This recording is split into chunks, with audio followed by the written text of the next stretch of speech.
Akhil Kumar sir. Okay, तो कौन सा अटेम्प्ट होने वाला है? फर्स्ट अटेम्प्ट है और फर्स्ट मेंस। फर्स्ट में जी। Congratulation first of all. और ऑप्शनल क्या आपका? ऑप्शन मेरा पॉलिटिकल साइंस है। Political science. सो अभी आप पेपर देकर आ रहे हो जीएस बन का, तो कैसा रहा पेपर? सर पेपर मतलब ठीक था, पेपर अच्छा रहा मेरा। राइट, जैसे कि आपका फर्स्ट अटैम्प्ट है, तो फर्स्ट अटैम्प्ट के अकॉर्डिंग आपने तैयारी पहले से कर ली थी मेंस की, या फिर अभी करी थी जो गैप में? नहीं सर, बेसिकली प्रीलिम्स पहला फोकस था, क्योंकि फर्स्ट अटेम्प्ट था। तो मेरे जो भी सीनियर्स हैं आसपास, उनको मेरे लिए प्रीलिम्स ही एक टास्क था, क्योंकि वो लोग 2-3 बार प्रीलिम्स में ही बाहर हो गए। तो इसी वजह से मेरे लिए प्रीलिम्स आता है। लेकिन जब प्रीलिम्स हो गया उसके बाद उस 3 महीने में प्रॉपर फोकस के साथ मैंने मेंस की प्रिपरेशन की है, क्योंकि ऑप्शनल मेरा ग्रेजुएशन सब्जेक्ट भी है, तो ऑप्शनल में ज़्यादा प्रॉब्लम नहीं हुआ। लेकिन जीएस वगैरह की प्रिपरेशन मुझे स्क्रैच से करनी पड़ी मेंस की इन 3 महीने में। जी।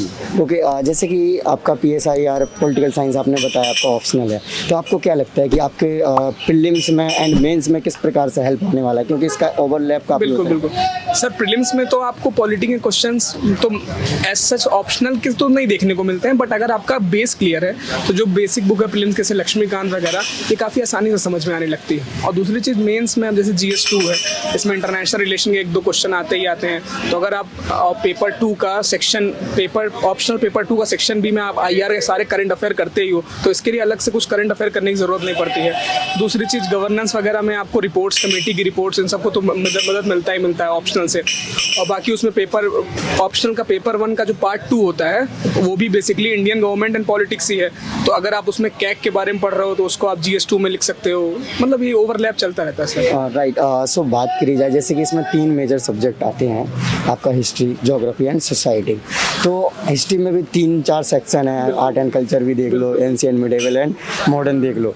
तो इतना बड़ा लेंथी सब्जेक्ट है, तो कैसे कंप्लीट किया आपने? सर एक्चुअली टाइम कम था, तो पास्ट ईयर पेपर पे काफ़ी रिलाई किया। अब वर्ड हिस्ट्री का ट्रेंड एकदम खत्म होता जा रहा था, तो मैंने वर्ड हिस्ट्री छुआ भी नहीं, और लकीली इस बार वर्ड हिस्ट्री क्वेश्चंस भी नहीं थे। ठीक है। तो ये बच गया मैं। ऊपर से सोसाइटी के क्वेश्चन थोड़े करंट ओरिएंटेड थे, और बेसिक्स क्वेश्चंस अब ट्रेंड हट रहा है कि what is society, what is diversity society. तो ये सब नहीं किया, करंट से रिलेट किया, चीज़ों को करंट से किया। और बाकी मॉडर्न हिस्ट्री तो जो प्रीलिम्स के लिए पढ़ते हैं उसी बस रिवाइज करना होता है, वहाँ फैक्ट्स होता है, यहाँ इसको एनालिसिस करके लिखना होता है। बाकी आर्ट एंड कल्चर में जो ये क्वेश्चंस आते हैं, ये थोड़े बाउंसर क्वेश्चंस होते हैं आर्ट एंड कल्चर के, वो समझ में नहीं आते, वो आपको वहाँ बैठ के ही करना होता है। तो वही था। ओके, एंड सोसाइटी का जैसे आपने बताया कि करंट बेस्ड थे, तो सोसाइटी को ऑब्वियस सी बात है आपने ज़्यादा फोकस नहीं किया होगा, हाँ। क्योंकि सोसाइटीज़ में हम रह रहे हैं, तो ऑब्वियस सी बात है उन क्वेश्चन को टैकल कर सकते हैं। हाँ हाँ बिल्कुल सर, ऑब्वियसली कर सकते हैं। अब जैसे सोसाइटी का क्वेश्चन था, अब एक सोसाइटी का क्वेश्चन था ये कैसे, मतलब ये इस बार वर्क फ्रॉम होम कल्चर पे क्वेश्चन था।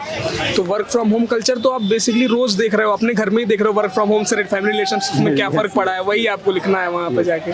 ओके, ज्योग्राफी अगर देखा जाए तो काफ़ी इस टाइम पे अगर देखा जाए तो ग्लोबलाइजेशन का दौर चल रहा है काफ़ी। अगर हमारे इन्वायरमेंट में भी देखें तो काफ़ी चेंजेस आए, कोरोना के टाइम पे भी आए, तो इससे किस टाइप के क्वेश्चन पूछे गए? सर ज्योग्राफी के क्वेश्चंस इस बार तो काफ़ी स्टैंडर्ड क्वेश्चंस थे कि इस्तमस और स्ट्रेट का इंटरनेशनल ट्रेड पे क्या फ़र्क पड़ता है। सर ये सब काफ़ी स्टैटिक क्वेश्चंस है, इसके लिए आपको मतलब इस बार के मेरे हिसाब से ज्योग्राफी क्वेश्चन करंट ओरिएंटेड कम थे, रैदर स्टैंडर्ड क्वेश्चंस थे जो भी थे ज्योग्राफी के। और जैसे एक ये इस्तमस स्ट्रेट वाला क्वेश्चन था, एक इंडिया पे प्रॉपर क्वेश्चन था, तो मतलब ठीक था सर, ज्योग्राफी क्वेश्चन स्टैंडर्ड थे इस बार। जी। ओके, सो ओवरऑल आप सारे क्वेश्चन अटेम्प्ट करके आए या फिर कोई क्वेश्चन छूट गया? नहीं सर, यही प्रैक्टिस था, टॉपर्स ने भी यही सीखा है कि सारे क्वेश्चन तो एटलीस्ट अटेम्प्ट करके आना है, तो सारे क्वेश्चन अटेम्प्ट किए हैं सर। ओके, सो आपने टेस्ट सीरीज वगैरह भी लगाई? हाँ सर, टेस्ट सीरीज दिया था मैंने। तो जैसे आप देखते हो गए अकेडमी का कॉम्बैट होता रहता है जो संडे को होता है, वो आपने दिया, फिर टेस्ट सीरीज वगैरह दी, मेंस की आपने? आगे वीडियो शुरू करने से पहले आपके लिए इंपॉर्टेंट इन्फॉर्मेशन, अकेडमी लेकर आया है UPSC CSE सुपर कॉम्बैट, जिसमें कि 50 क्वेश्चंस होते हैं जो कि आपको 60 मिनट्स में करने होते हैं, हिंदी एंड इंग्लिश दोनों मीडियम में होते हैं। साथ ही ये गेमिफाइड तरीके से होने वाले एक लाइव स्कॉलरशिप टेस्ट है। मैं आपको प्राइजेस के बारे में बता देता हूँ। जो फर्स्ट रैंकर होंगे उनको सैमसंग का मोबाइल मिलेगा, जो टॉप 3 रैंकर्स होंगे उनको UPSC जो अनअकैडमी के UPSC के प्रिंटेड नोट्स हैं 2.0, जिनका मैंने कल रिव्यू भी किया था, तो आपको वो मिलेंगे। साथ ही जो 250 लकी पार्टिसिपेंट होंगे उनको 5000 तक के अमेजॉन गिफ्ट्स वाउचर्स मिलेंगे। सो ये जो क्विज है हिंदी एंड इंग्लिश दोनों मीडियम में होगा, मैंने आपको पहले ही बताया है।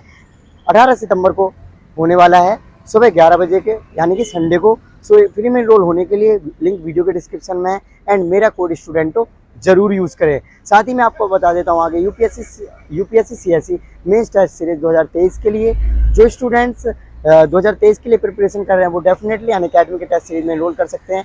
चलिए मैं आपको टेस्ट सीरीज के कुछ फीचर्स बताता हूँ। इसमें आपको 30+ full length and sectional test series मिलेंगे, साथ ही ऐसे के में मिलेंगे, साथ ही सुपीरियर आंसर मॉडल्स मिलेंगे, कस्टमाइज फीडबैक एंड एवेल्यूएशन मिलेगा, साथ ही बेस्ट प्रैक्टिस मिलेगी जिससे आप अपनी परफॉर्मेंस को और अच्छा बना सकते हैं। साथ ही लाइव एनालिसिस सेशंस भी मिलेंगे।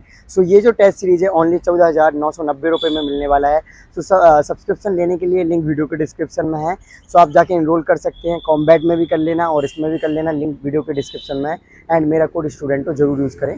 मतलब आपका इंटरव्यू ले रहा हूँ, आपका फर्स्ट अटेम्प्ट है, सो आप कॉन्फिडेंस काफ़ी अच्छा लग रहा है मुझे पर्सनली। सो आई होप कि आपका सिलेक्शन हो जाएगा। तो ऐसे कॉन्फिडेंस बढ़ाने के लिए आपने कैसे करा? सर कॉन्फिडेंस के लिए तो ऐसा कुछ कोई बुक तो है नहीं कि वो पढ़ ली जाए, बट सर ये है कि अगर कोई भी आदमी मतलब वो काम कर सकता है तो ऑब्वियसली फर्स्ट अटेम्प्ट में सर एक्चुअली पिछले लास्ट ईयर ही सिंगला, नमन कुमार सिंगला है, उन्होंने निकाला है। उसके पहले सत्यम गांधी ने ऑल इंडिया रैंक 10 निकाला, बहुत लोग निकाला। तो इन लोगों को देख के लगता है अगर if they can do then I can also do it. Right. So अभी और भी पेपर हैं बहुत सारे और इनको लिखना बहुत ज़्यादा प्रैक्टिस हो जाता है, तो आंसर राइटिंग भी आपने की होगी, तो कैसे करिए? Sir actually time bound manner में अगर आपकी प्रैक्टिस रहती है पहले से, अगर आप आज मेंस लिखने के पहले 2 बार एटलीस्ट टाइम 3 घंटे में 20 क्वेश्चन अटेम्प्ट कर लियो तो आज कुछ नया नहीं होता है। वही 20 क्वेश्चन फिर आपको 3 घंटे में अटेम्प्ट करने होते हैं। It's nothing new. ओके। सो आज के पेपर को देखते हुए लास्ट ईयर के कंपैरिजन करें तो आपको क्या लगता है पेपर का लेवल कैसा था? सर पेपर का लेवल सेम था। पेपर इस बार भी मॉडरेट ही था। इजी नहीं कह सकते, हाँ, तो कि 2 स्टैंडर्ड क्वेश्चंस थे, बट इजी नहीं कह सकते क्योंकि सर इस्तमस और स्ट्रेट को आप 250 वर्ड में लिखने जाओगे तो वो फिर डिफिकल्टी हो जाता है। लेकिन बट सर ठीक था, स्टैंडर्ड पेपर था, मॉडरेट पेपर था। राइट। ऐसा कोई क्वेश्चन तो नहीं हुआ कि आपने किसी क्वेश्चन को ज़्यादा लिख दिया हो, फिर कुछ क्वेश्चन जैसे टाइम ड्यूरेशन कम बचा तो उनको शॉर्ट कर दिया, ऐसा हुआ? नहीं सर, मेरी थोड़ी मतलब स्ट्रेटेजी यही रहती थी कि प्रॉपर क्वेश्चन को सारे टाइम देते हैं अच्छे से, और पेजेस भरने भी एक स्ट्रेटेजी सिखाई थी मुझे एक टॉपर ने। सो क्या पेजेस भरे? मतलब जैसे कोई 250-150 क्वेश्चंस के लिखने, मतलब वर्ड्स में लिखना होता है, तो इसमें कितना पेज भरना होता है? अब सर जैसे 150 वर्ड में 2 पेज देता है, तो कुछ लोग होते हैं 1.5 भर के छोड़ देते हैं, नीचे लाइन मार देते हैं। तो मैंने यश चौधरी पिछले साल के ऑल इंडिया रैंक 6 थे, वो हमारे लाइब्रेरी में ही थे। तो उन्होंने बताया कि एक काम करो, पेज तुम पूरा भरो और डायग्राम बनाओ, फ्लो चार्ट बनाओ। बस पेज अगर पूरा रहेगा तो साइकोलॉजिकल इंपैक्ट पड़ेगा एग्जामिनर पे कि बंदे को और आ रहा था और ये और लिख सकता था। अल्टीमेटली सर यही है, आपको एग्जामिनर को इम्प्रेस करना है at the end of the day. Okay. So PSI I think मैं ऐसा सोचता हूँ कि optional one of the best optional है और इसको आसानी से तैयार भी किया जा सकता है। आपको क्या लगता है? बिल्कुल सर, बहुत इजी ऑप्शनल है। अगर आप किसी भी बैकग्राउंड से आते हो आप आइए, आप अगर, क्योंकि अगर आप टेक्निकल बैकग्राउंड से तो आपको कोचिंग की ज़रूरत पड़ सकती है क्योंकि फिलॉसफी वगैरह ऐसे समझ में नहीं आती है। और अगर आप PSI ऑप्शनल के साथ जाते हैं, आप 6 महीना टाइम देते हैं उस ऑप्शन को, तो ईजिली टैकल किया जा सकता है, कोई इशू नहीं है sir. Okay, thank you, all the best.